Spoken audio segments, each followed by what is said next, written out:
हमारे लिए दिक्कत आ रही है। हमारी माँ कह रही है तुम शिवशंकर के लड़के नहीं हो। हमारा ऐसा क्यों कह रही है? वो इसलिए कह रहे हैं कि वो जो सोच रहे हैं कि जो भी संपत्ति है इनके लिए निकाल के लंबा किया जाए या इनको मरवा दिया जाए या फिर जो ये भाग जाए यहाँ से। इसलिए जो ये सब बातें लगा के रख रही होंगी। वो आपकी एक तरफ कह रहा हूँ मेरी माँ है, एक तरफ कह रहा हूँ वो संपत्ति का मामला। ऐसा क्यों है? वो आपकी कैसी माँ? वो हमारी सौतेली माँ है। हमारे माँ ख़त्म हो जाने के बाद पापा ने हमारी दूसरी शादी की थी, इसलिए वो माँ, हमने माँ के लिए माँ की तरीका समझा। उन्होंने जो हमारे लिए बेटे के तरीका नहीं समझा। उन्होंने जो ये कहा कि जो तुम शिवशंकर के लड़के नहीं हो। आपको कैसे पता लगा कि उन्होंने ये बात कही है आपसे? हमने जो है उन्होंने हमारे खिलाफ झूठी FRI लिखवाई थी और उसमें जो है ये लिखा हुआ था, उसमें जो है ये FRI है, ये FRI में लिखा हुआ है। इसमें जो उन्होंने लिखवाई कि तुम शिवशंकर के लड़के नहीं हो। अच्छा, तो आपको जब मालूम हुआ जी, तो आपके पास कुछ ऐसा प्रूफ है जो उसमें आप जो है अपने पापा का नाम जी वगैरह इस तरीके से क्या है? हमारे स्कूल की जो कागज़ की कॉपी है जहाँ हम पढ़े थे वो कागज़ की कॉपी ये है, आप इसको भी देख लो। तो इसमें जो है स्कूल की मार्कशीट है ये? जी। अच्छा, ऐसा क्यों कर रही हैं वो आपके? वो इसलिए कर रही होंगी, कहते हो इनके लिए जो है ये भाग जाएं यहाँ से या फिर जो इनके लिए मरवा देंगे, इसलिए कह रही हैं। अच्छा, ये घर जो है वो घर किसका है? ये घर जो है ये हमारे पापा ने जो उनके लिए खरीद के दिया था, उनके नाम रजिस्ट्री करवाई थी और हमारे पिताजी ने उनके लिए लेके दिया। उसका हमारे पास स्टेटमेंट है। किस चीज़ का ये बैंक से जो है स्टेटमेंट निकलवाया है, जो इन्होंने पापा ने हमारे अकाउंट से पैसे दिए थे। किस चीज़ के? इस प्लाट के जिसपे हम रह रहे हैं। अच्छा, तो ये बैंक से लोन करा था? लोन करवाया था पापा ने। आपके पापा ने भरा है? जी। आपके पापा को खत्म हुए कितना टाइम हो गया? पापा को खत्म हुए लगभग जो 2.5-3 साल है। 12 फरवरी 2022 को वो खत्म हुए थे। पापा से मरने से पहले कभी इस तरीके का विवाद, कभी इस तरीके का कुछ नहीं, कोई भी विवाद नहीं हुआ था इन्हों से। तो पापा के खत्म हो जाने के बाद जो है विवाद हुआ था। फिर अब क्या चाहते हैं आप? हम ये चाहते हैं हमारे लिए इंसाफ मिले।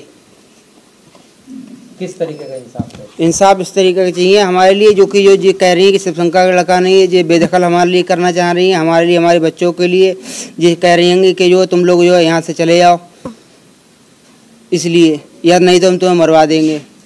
आपने शादी की है?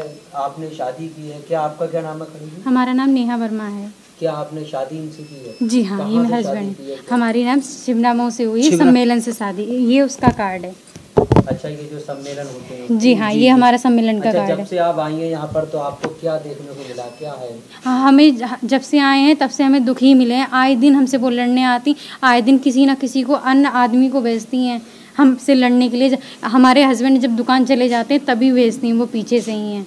क्यों करती हैं ऐसा? वो ये चाहती कि हम इनको छोड़ के चले जाएं। और हमारे 7.5 महीने थे तो उन्होंने हमारे बच्चे को भी मार दिया, पेट में ही था, मारा तोड़ा भी था हमें।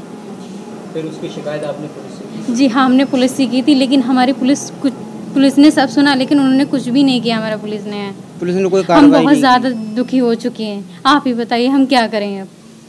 क्या चाहती हैं आप सरकार से? क्या बोलना? हमें सिर्फ इंसाफ चाहिए। हमारी जो लड़की ख़त्म हुई है उसके लिए है। इसकी शिकायत आपने बड़े अधिकारियों से की है? हमने सबसे की है, हमारी कहीं भी सुनवाई नहीं हुई है। अब बस हमारे पास एक ही तरीका है, या हम मर जाएं या हम लोगों में से कोई ना कोई मरेगा ही। वो ये चाहते कि हम दोनों में से कोई मर जाए। अब तो कहीं आपने पंचायत की, प्रधान वगैरह से ऐसे कुछ समझौता करने की कहीं मांग कही या नहीं कही? हमने जो पंचायत भी रखी थी, पंचायत में प्रधान जी भी थे, प्रधान जी को जो साथ में रखा, प्रधान जी ने भी ये बात रखी तो प्रधान जी की भी उन्होंने बात नहीं रखी। और जो बात हमारी हक की सही कह रहा था, उनसे कह रहे तुम लोग क्यों आए, क्यों यहाँ से उठ जाओ, उन लोगों ने भगाया। और तो अब आप क्या चाहते हैं? अब वो लोग आते हैं या नहीं आते हैं? वो लोग जो है आते हैं, वो ऐसी मई रास्ता में निकल के जाते हैं और जाने के बाद में जो धमकियाँ मिलती हैं हमारे लिए होंगी। और रात में तो कभी कभी यहाँ पे ईंटें भी फेंकते हैं, टीनों पे हैं, रात भर आवाज होती है, हम रात भर सो भी नहीं पाते हैं इस वजह से। हम तो रात में जगते ही रहते हैं। यहाँ तो इतना डर बैठ गया, उसका कुछ कहने का ही नहीं है। हमें सिर्फ इंसाफ ही नहीं मिला। हमें तो ये लग रहा है वो हमें कहीं किसी दिन आके मार ना दे वो अब हमें। अब आप सरकार से क्या चाह रहे हैं? हमें सरकार से जो हाथ जोड़ के अब जो भी जो है हमारी जो है करे, वो न्याय वाली बात को कहें, जिससे हमारे गुहार जो योगी और मोदी तक जाए। इंसाफ मिल पाए, हमें इंसाफ मिले बस। उसकी जिम्मेदार मेरी सौतेली सास होंगी अगर इनको कुछ होता है तो, और उनके बच्चे होंगे, उनके संग जो रहते हैं, उनके जो है रिश्तेदारों में हैं और जो उनको लेके जाते हैं वो इसके जिम्मेदार होंगे अगर मेरे हस्बैंड को कुछ होता भी है। चैनल को लाइक शेयर सब्सक्राइब करो, बेल बटन को प्रेस करो। नमस्कार।